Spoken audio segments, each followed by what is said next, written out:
नन्हा खरगोश और अहंकारी गजराज। गजराज हाथी बहुत ताकतवर लेकिन थोड़ा घमंडी। चिट्टू खरगोश छोटा, फुर्तीला और बेहद चतुर। कौआ सूत्रधार जो जंगल की घटनाओं को देखता है। जंगल का मैदान, दोपहर का समय।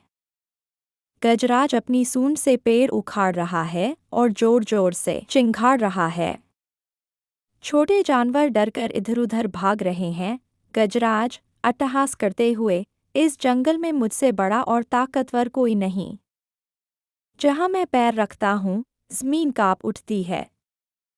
ऐ नन्हे खरगोश, मेरे रास्ते से हट जा, वरना गलती से भी पैर पड़ गया तो तेरा नामो निशान नहीं बचेगा। चिट्टू शांति से गाजर खाते हुए, प्रणाम गजराज। आपकी ताकत का तो लोहा पूरा जंगल मानता है। पर क्या आप जानते हैं कि पास की पुरानी गुफा में रहने वाला अदृश्य दानव आपसे भी ज्यादा ताकतवर होने का दावा कर रहा है? गुफा के बाहर का रास्ता। गजराज गुस्से में लाल पीला होकर चिट्टू के पीछे पीछे गुफा की ओर चलता है। गजराज गुस्से में, क्या? मेरी मौजूदगी में कोई और ताकतवर? अभी बताता हूँ उसे। कहाँ है वो गुफा? चिट्टू बस पास ही है महाराज। उसने कहा है कि अगर आप में हिम्मत है तो गुफा के अंदर अपनी आवाज़ की ताकत दिखाएं। गहरी गुफा के सामने चिट्टू एक ऐसी गुफा के पास रुकता है जहाँ गूंज एको बहुत तेज होती है। चिट्टू महाराज, वह दानव इसी के अंदर है। आप उसे ललकार कर तो देखिए। गजराज गुफा की ओर मुंह करके जोर से चिल्लाता है, ओ कायर, बाहर निकल, मैं इस जंगल का राजा हूँ।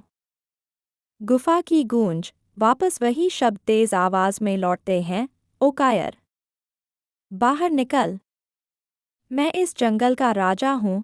गजराज हैरान होकर, अरे, यह तो मेरी ही बात दोहरा रहा है और इसकी आवाज़ तो मुझसे भी भारी है। फिर से चिल्लाता है, मैं तुझे कुचल दूंगा। गुफा की गूंज, मैं तुझे कुचल दूंगा। गजराज की हार। गजराज डर जाता है। उसे लगता है कि अंदर वाकई कोई बहुत विशाल जीव है जो उससे भी ज्यादा गुस्से में है। उसके पैर कांपने लगते हैं। गजराज चिट्टू से, चिट्टू भाई, यह तो वाकई बहुत खतरनाक है। इसकी आवाज़ में तो मुझसे भी ज्यादा गरज है। मुझे लगता है मुझे यहाँ से चले जाना चाहिए। चिट्टू मुस्कुराते हुए, जैसी आपकी इच्छा महाराज। पर याद रखिएगा, कभी कभी जिसे हम अपनी सबसे बड़ी ताकत समझते हैं, वही हमारी सबसे बड़ी कमजोरी भी बन सकती है। समापन। गजराज वहां से चुपचाप खिसक जाता है। कौआ पेड़ पर बैठा सब देख रहा है। कौआ सूत्रधार तो दोस्तों, उस दिन के बाद गजराज का घमंड चूर चूर हो गया। उसने समझ लिया कि शरीर बड़ा होने से कोई महान नहीं होता, बल्कि बुद्धि और स्वभाव से बड़ा होना असली ताकत है।